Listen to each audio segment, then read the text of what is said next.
Former sex bomb dancer na si Sugar Mercado, kinoronahan bilang Mrs. Philippines Universe 2025. 21 kandidata ang nagpasiklaban sa katatapos lamang na Grand Coronation Night ng Mrs. Philippines International 2025 na ginanap sa isang resort and casino sa Parañaque City.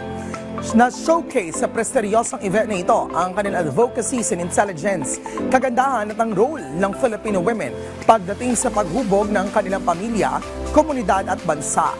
At sa gabing iyon, naiuwi ng former sex bomb dancer at host na si Sugar ang Mrs. Philippines Universe 2025. Dahil dito, i-represent niya ang Pilipinas sa international pageant sa darating na Oktubre.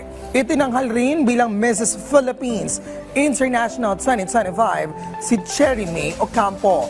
At itinanghal naman ng Mrs. Philippines World Universal si Gazel Hierro.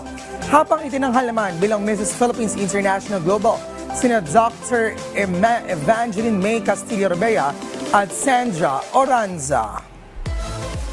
So we're really looking forward to seeing the Mrs. Philippines International representative who will be joining us in September.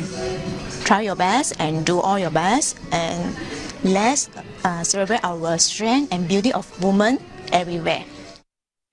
Since 2017, ang Mrs. Philippines International ay patuloy na nag-empower sa mga incredible Filipino married women upang gamitin ang kanilang boses at impluensya to create positive change in the society.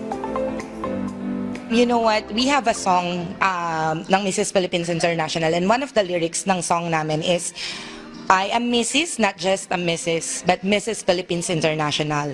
So that states that mga mommies, hindi lang tayo mga mommies. Tayo po, marami pa tayong purpose. And one thing na maibibigay ng Mrs. Philippines International is to broaden that purpose and to find yung goal talaga to make it happen together with other queens na nagtutulong-tulungan for their advocacies.